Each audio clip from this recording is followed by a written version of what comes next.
ದಾವಣಗೆರೆ ಮಹಾನಗರ ಪಾಲಿಕೆಯಲ್ಲಿ ಆಡಳಿತ ಇದ್ದು ಇಲ್ಲದಂತಾಗಿದೆ.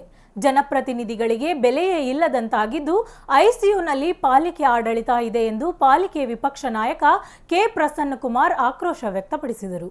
ಸುದ್ದಿಗೋಷ್ಠಿಯಲ್ಲಿ ಮಾತನಾಡಿದ ಅವರು, ಸಾಮಾನ್ಯ ಸಭೆ ನಡೆದು 3 ತಿಂಗಳಾದರೂ ಸಹ ಸಾಮಾನ್ಯ ಸಭೆ ಕರೆಯಲು ಮೇಯರ್ ಮತ್ತು ಆಯುಕ್ತರು ಕ್ರಮ ತೆಗೆದುಕೊಳ್ಳದೇ ಇರುವುದು ಪ್ರಜಾತಂತ್ರಕ್ಕೆ ಮಾರಕವಾಗಿದ್ದು ಕೂಡಲೇ ಸಾಮಾನ್ಯ ಸಭೆ ಕರೆಯಬೇಕೆಂದು ಆಗ್ರಹಿಸಿದರು.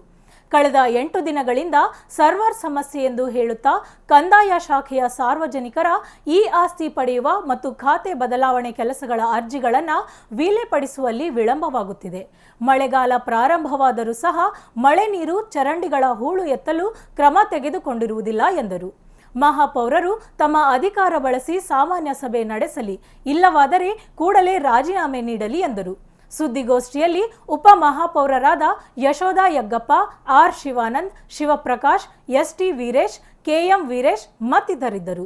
ದಾವಣಗೆರೆ ಮಹಾನಗರ ಪಾಲಿಕೆಯ ಆಡಳಿತ ಕಣ್ಣು ಇಲ್ಲದೆ ಕಾಲು ಇಲ್ಲದಂತಾಗಿದೆ.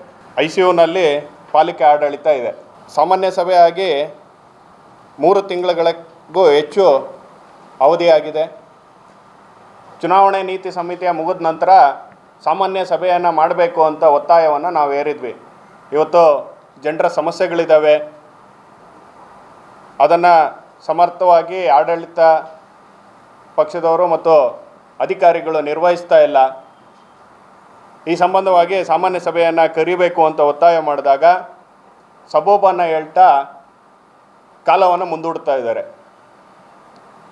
ಮೇಯರ್ ಅವಧಿ ಮುಗಿದಿದೆ ಅನ್ನುವಂಥ ಹೇಳಿಕೆಗಳನ್ನು ಕೂಡ ಬಾಲಿಶವಾದ ಹೇಳಿಕೆಗಳನ್ನು ನೀಡ್ತಾ ಇದ್ದಾರೆ.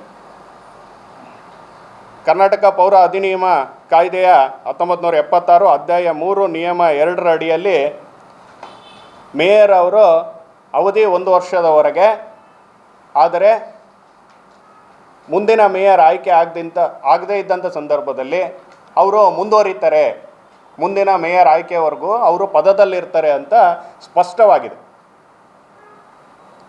ಆದರೆ ಇವತ್ತು ಆಡಳಿತವನ್ನು ಮಾಡ್ತಿರುವಂಥ ಕಾಂಗ್ರೆಸ್ಸಿಗೂ ಕೂಡ ಜನರ ಸಮಸ್ಯೆಗಳ ಬಗ್ಗೆ ಕಿವಿ ಆಗಬೇಕಾದಂಥ ಅನಿವಾರ್ಯತೆ ಅವ್ರಿಗೆ ತೋರಿಸ್ತಾ ಇಲ್ಲ.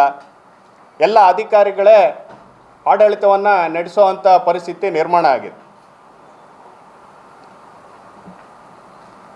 ಮಹಾನಗರ ಪಾಲಿಕೆಯ ಸದಸ್ಯರ ಸದಸ್ಯತ್ವ ಅವಧಿ ಇದ್ರೂ ಕೂಡ ಜನರ ಸಮಸ್ಯೆಗಳನ್ನು ಅಧಿಕಾರಿಗಳ ಗಮನಕ್ಕೆ ತಂದಂಥ ಸಂದರ್ಭದಲ್ಲಿ ಅಧಿಕಾರಿಗಳು ನಿರ್ಲಕ್ಷ್ಯ ಧೋರಣೆಯನ್ನು ತೋರ್ತಿರುವಂಥದ್ದು ನಾವು ಇವತ್ತು ಪಾಲಿಕೆಯಲ್ಲಿ ಕಾಣ್ತಾ ಇದ್ದೇವೆ.